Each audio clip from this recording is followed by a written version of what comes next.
வணக்கம். இன்னைக்கு market almost 157 points plus. இது வந்து ஸ்பாட்டில் ஃபியூச்சர்ஸில் ஆல்மோஸ்ட் 200 பாயிண்ட்ஸ்னு வச்சுக்கலாம். 197 பாயிண்ட்ஸ். மார்னிங் ஆரம்பித்தோடனே ஓரளவுக்கு நெகட்டிவ் போச்சு. நேற்று யூஎஸோட எதிர்வொலி.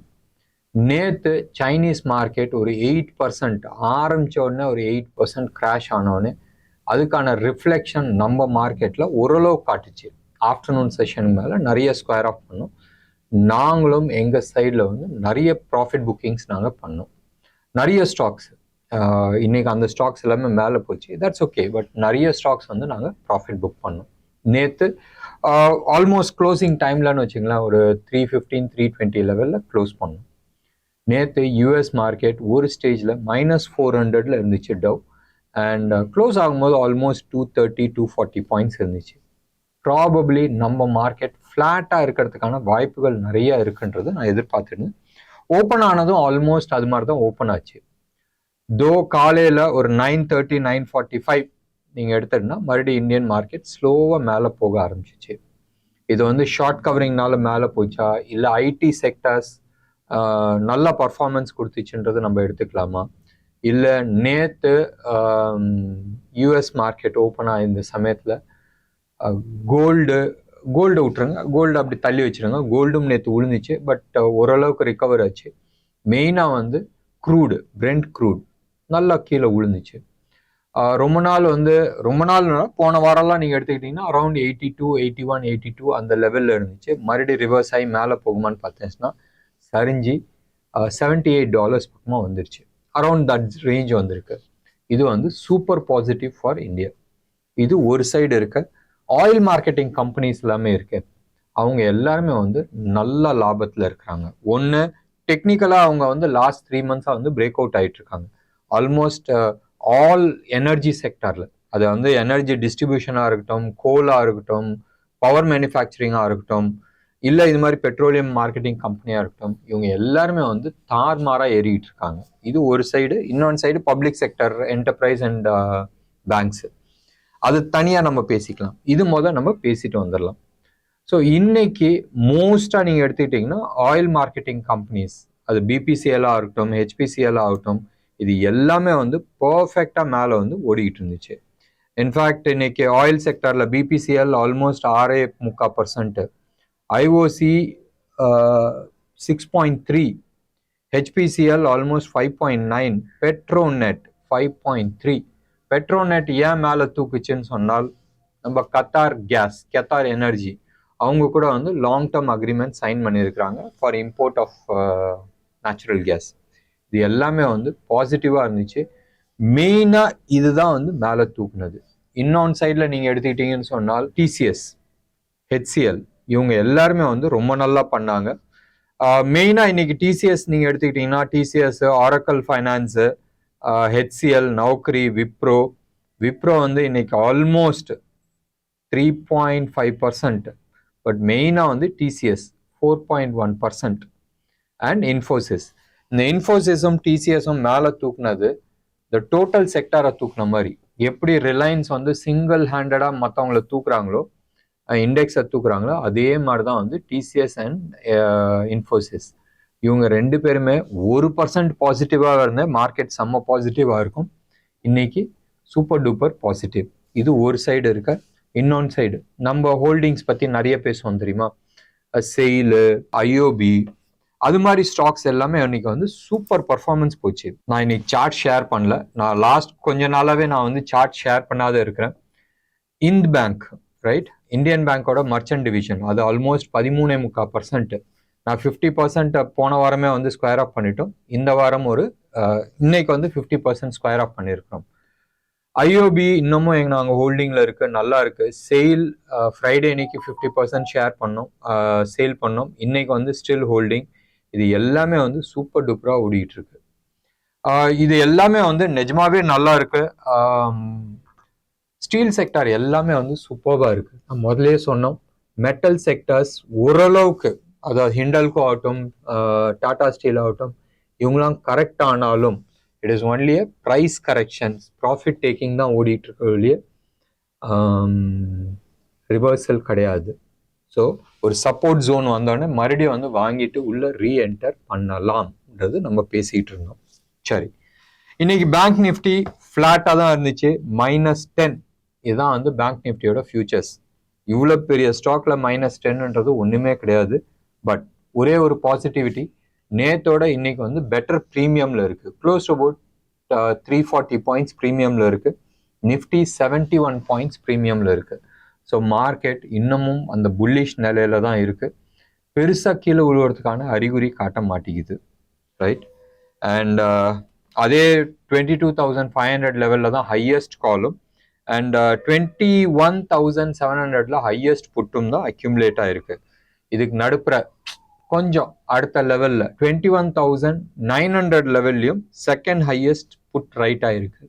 So more or less market down சைடில் வந்து பிளாக் ஆகிட்டு இருக்கு. ஃபர்தர் அப்சைடுக்கான சென்டிமெண்ட்ஸ் தான் வந்து காட்டிட்டு இருக்கு. ஸோ இன்னைக்கு ஸ்டாக் ஸ்பெசிஃபிக்காக நம்ம எதுவுமே பேச வேணாம். ப்ராபப்ளி நாளையிலேருந்து நிறைய ஸ்டாக்ஸ் வந்து நம்ம டெய்லி பேசிஸில் நிறைய பேர் ரிக்வஸ்ட் கொடுத்துருந்தீங்க, நீங்கள் ரொம்ப நாள் ஆச்சு யூடியூப்ல வந்து சார்ட்ஸ் போட மாட்டேங்கிறீங்கன்றது. நாளில் இருந்து நம்ம நிறைய சார்ட்ஸை வந்து நம்ம ஷேர் பண்ணலாம். எஸ் பேங்க், இன்னைக்கு எஸ் பேங்க் வந்து நல்லா ஏறி இருந்துச்சு, மெயின்லி பிகாஸ் ஆஃப் ஆர்பிஐ ஓகேடா நீ வாங்கிக்கடான்ட்டாங்க. 9.5% ஹெச்டிஎஃப்சியை வந்து எஸ் பேங்க்ல வந்து ஸ்டேக் ஏற்றிக்க சொல்லியிருக்கிறாங்க. இது வந்து சூப்பர் பாசிட்டிவான நியூஸ்.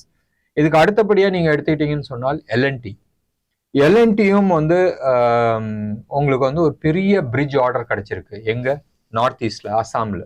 ஏற்கனவே வந்து அந்த லாங்கஸ்ட் பிரிட்ஜ் இன் பிரம்மபுத்திரா அதுவும் எல்என்டி தான் கட்டிச்சிருக்குன்னு நினைக்கிறேன். கவர்மெண்ட் வந்து ஆஃப் லேட் நீங்கள் எடுத்து பார்த்தீங்கன்னா பார்டர் ஏரியாவில், ரைட், மெயின்லி வித் சைனாவில் இருக்கிற பார்டர் ஏரியாவில் வந்து ஹெவி இன்வெஸ்ட்மெண்ட்ஸ் பண்ணிட்டு இருக்காங்க, இன்ஃப்ராஸ்ட்ரக்சர். அண்ட் நார்த் ஈஸ்ட் ஃபுல்லாகவே லாஸ்ட் 50-60 வருஷமா நார்த் ஈஸ்ட்டை கண்டுக்காத விட்டுருந்தோம் நம்ம. லாஸ்ட் 10 இயர்ஸில் ஹெவி இன்வெஸ்ட்மெண்ட்ஸ் நார்த் ஈஸ்டில் போயிட்டு இருக்கு, விச் இஸ் அ சூப்பர் பாசிட்டிவ்னு நினைக்கிறேன். இவ்வளோ நாள் வந்து நார்த் ஈஸ்ட்டை வந்து நம்ம கண்டுக்கவே இல்லாத இருந்துச்சு. அதே மாதிரி மேலே ஜம்மு அண்ட் காஷ்மீரும் கண்டுக்காத இருந்தோம். இப்போ ஹெவி இன்வெஸ்ட்மெண்ட்ஸ் ஆன் இன்ஃப்ராஸ்ட்ரக்சர் போச்சுன்னு சொன்னால் இவங்களும் நம்ம தேசிய வளர்ச்சியில் வந்து ஜாயின் பண்ணுறதுக்கான நிறைய வாய்ப்புகள் உண்டு. நல்லது தானே, நம்ம ஊர் ஆட்கள் தானே. டிசிஎஸ் இன்னைக்கு வந்து record high, right, new all time high வந்து டச் ஆச்சு. இன்னைக்கு வந்து அது வந்து மார்க்கெட் கேப் வந்து 15 லட்சம் கோடியை வந்து கிராஸ் பண்ணிச்சு. பெரிய விஷயம் இல்லை, நம்மளுக்கு வந்து பெருமையாக இருக்குது. ஒரு சில டேட்டாஸ் வந்து இப்போ தான் நான் பார்த்துக்கிட்டு இருந்தேன். 2004 ஆகஸ்டில் வந்து இந்த ஸ்டாக் வந்து ஐபிஓ வந்துச்சு. ஐபிஓவில் ப்ரைஸிங் வந்து நீங்கள் எடுத்து பார்த்தீங்கன்னா அரௌண்ட் 850 ருபீஸ் இருந்துச்சு. லாட் ஆஃப் 7, ஒரு நீங்கள் வாங்குறதா இருந்தால் 7 ஸ்டாக்ஸ் நீங்கள் வாங்கி ஆகணும், அப்படி இருந்துச்சு. இன்னைக்கு வந்து ஸ்டாக் ஸ்பிளிட்டு, அந்த டிவிடெண்ட் விட்டுருங்க, போனஸ் இனஸ்லாம் போட்டதுக்கப்புறமா நீங்கள் எடுத்துக்கிட்டிங்கன்னா அரௌண்ட் 300 பக்கமாக அந்த ப்ரைஸ் காட்டுது, ரைட்.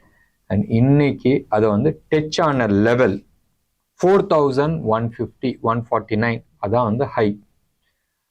நம்ம வந்து லாஸ்ட் 20 வருஷத்தோட கொஞ்சம் கம்மின்னு வச்சுங்களேன், ஒரு 6 மாதம் கம்மி, ரைட். 19.5 வருஷம்ல இந்த ஸ்டாக் வந்து இவ்வளோ தூரம் வந்து இருக்கு நீங்கள் எடுத்துக்கிட்டீங்கன்னு சொன்னால் பெருசாக தெரியும்.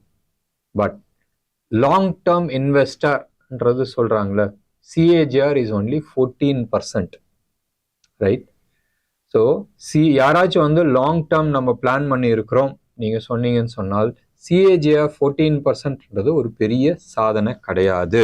அப்படி என்னடா நீ பேசுகிறேன்னு சொன்னால், நீங்கள் வந்து 2004ல், ரைட், வெறும் ஒரு 10,000 ரூபாய் இன்வெஸ்ட் பண்ணியிருந்தா இன்னைக்கு வந்து பெருசாக வந்து கோடியில் போய் நின்று இருக்காது.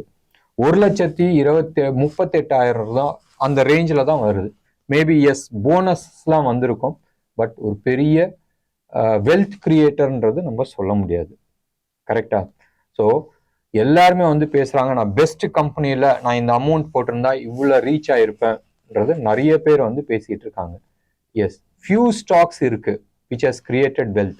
பஜாஜ் ஃபைனான்ஸ் ஆகட்டும், டைட்டன் ஆகட்டும், பிடிலைட் ஆகட்டும், ஏஷியன் பெயிண்ட்ஸ் ஆகட்டும், ஹெச்டிஎஃப்சி ஆகட்டும், இவங்களாம் வந்து பெரிய லெவலில் வந்து வெல்த் கிரியேட் பண்ணாங்க. But TCS, it is just we are talking about 14% CAGR. So இந்த ஆனுவல் காம்பவுண்டட் growth rate நம்ம சொல்கிறோம் தெரியுமா? ஸோ அந்த CAGR வந்து market standard anywhere between 12 to 15% தான் எல்லாருமே பேசுறாங்க. அந்த 12 to 15% நீங்க ப்ராப்பரா உங்க ஃபண்டை மேனேஜ் பண்றீங்க சொன்னால் ப்ரோஆக்டிவ், ரைட், ஸ்டாண்டர்டா நீங்க மேனேஜ் பண்ணாலும் அரௌண்ட் 20 to 24% நம்ம எடுத்துட்டு போக முடியும். அண்ட் ப்ரோஆக்டிவா நம்ம பண்றோம், நம்ம அதுதான் நம்ம பார்த்துக்கிட்டு இருக்கோம் ஸ்விங் ட்ரேட்ல, ரைட். நம்ம வந்து ஒரு ஸ்விங்கை பார்த்து தான் நம்ம போயிட்டு இருக்கோம். அந்த ஸ்விங் ட்ரேட்ல நம்ம சிஏஜிஆர் அரௌண்ட் 32% வந்து நம்ம எடுத்துட்டு வர முடியும்.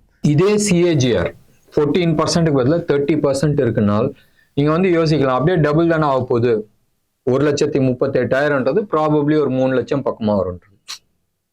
காலம் பயங்கர ஸ்ட்ராங்கான விஷயம். பவர் ஆஃப் காம்பவுண்டிங்கோட டைம் இருக்குல்ல, அந்த டைமுக்கு வந்து ரொம்ப மரியாதை ஜாஸ்தி. நீங்க இதே இது 30% சிஏஜிஆர்ல பண்ணியிருந்தால் இது க்ளோஸ் டு அபவுட் 19 லட்சத்துல போய் நிக்குது. நினைச்சு பாருங்களேன், இன்ட்ரெஸ்ட் ரேட் டபுள் ஆச்சுன்னா, ரைட், அங்க கேபிட்டல் டபுள் இல்லை, எந்த இடத்துல போய் நிக்குது, ஆல்மோஸ்ட் 10-15 டைம்ஸ்க்கு மேல வந்து போகுது. ஸோ சிஏஜிஆர் கான்சென்ட்ரேட் பண்றது ரொம்ப இம்பார்ட்டன்ட். நிறைய பேர் வந்து சொல்றது வந்து இது பண்ண முடியாது, கன்சிஸ்டண்டா லாங் டேர்ம்ல வந்து நீங்க சிஏஜிஆர் இவ்வளவு தூரம் பண்ண முடியாது, F&O பண்ணாதான் உண்டு, கேஷ் மார்க்கெட்ல பண்றது கஷ்டம்ன்றது நிறைய பேர் பேசிட்டு இருந்தாங்க. பட் லாஸ்ட் ஒரு 8 months நான் இந்த யூடியூப்ல வந்து நிறைய கொடுத்துருக்கிறேன். நிறைய பேர் பேசலாம் இந்த ஸ்டாக் என்ன ஆச்சு, அந்த ஸ்டாக் என்ன ஆச்சுன்றது. நீங்க எல்லா ட்ரேட்ஸுமே நீங்க எடுத்திருந்தால், நான் கொடுத்த அத்தனை ட்ரேட்ஸுமே நீங்க எடுத்திருந்தால் சிஏஜிஆர் கம்ஃபர்டபிளி 40+ மேல வந்திருக்கும். யாருக்காச்சும் வெரிஃபிகேஷன் பண்ணணும்னு நினைச்சால் எடுத்து போட்டு பாருங்க. லாஸ்ட் 6 to 8 months நம்ம கொடுத்த வீடியோஸ் என்னென்ன ஸ்டாக்ஸ் நம்ம டிஸ்கஸ் பண்ணோம் எடுத்து பாருங்க, உங்களுக்கு வந்து சிஏஜிஆர் என்ன இருந்திருக்குன்றது தெரிஞ்சிருக்கும். ஸோ கான்சென்ட்ரேட் பண்ணுங்க. யாராச்சும் ஒருத்தர் வந்து இது முடியாதுன்னு சொன்னால் மொதல் கேள்வி ஏன் முடியாதுன்றது பாருங்க, ரைட். இன்னைக்கு 95% of the so call long term investor, so call financial planners மைண்ட்ல செட் ஆயிடுது எனிதிங் அபோவ் 18% ரிஸ்க்குன்றது சத்தியமா கிடையாது. நீங்க ஃபோக்கஸ் பண்ண வேண்டிய விஷயம்தான், வேற ஒண்ணுமே கிடையாது. ஸோ இந்த விஷயத்த ஜாஸ்தி நம்ம பேசுறதுல அர்த்தம் கிடையாது. நம்ம அடுத்த நியூஸ் பார்க்கலாம். பெட்ரோநெட் ஏற்கனவே அந்த நியூஸ் நான் சொல்லிட்டேன். உங்களுக்கு இன்னைக்கு ப்ரோக்ராம் பிடிச்சிருந்துச்சுன்னா லைக் பண்ணுங்க, ஷேர் பண்ணுங்க, டெஃபினட்டா உங்களோட கமெண்ட் பாக்ஸ்ல கொடுங்க. நிச்சயமா வரும் வாரத்தில் நான் சொல்றது வந்து மண்டேல இருந்து நிச்சயமா ஒரு புது லே அவுட்ல வந்து நாங்க வரோம். நிறைய வித்தியாசமா வந்து ப்ரெசன்டேஷன்ஸ் இருக்கும். வித்தியாசமா ப்ரெசன்டேஷன்ஸ் இருக்கும்னு சொன்னால் கண்டென்ட் வைஸ் வித்தியாசமா இருக்கும். அண்ட் நிறைய பேர் வந்து சொல்லியிருந்தீங்க 20 minutes ரொம்ப லாங்கா இருக்குன்றது. டெஃபினட்டா நம்ம எல்லா செக்மெண்ட்டுக்குமே கேட்டர் பண்ற மாதிரி தான் நம்ம பேசிட்டு இருக்கோம். F&Oக்கும் இருக்கும், லாங் டேர்ம் இன்வெஸ்டர்ஸ்க்கும் இருக்கும், நியூஸ் பேஸ்டும் இருக்கும். இன்ட்ரெஸ்டிங்கான இருக்கும். நெக்ஸ்ட் வீக்ல இருந்து நீங்க உங்களோட கமெண்ட் சொல்லுங்களேன், நீங்க என்ன எதிர்பார்க்குறீங்கன்றது சொல்லுங்க. We'll try implementing those things. நன்றி, வணக்கம்.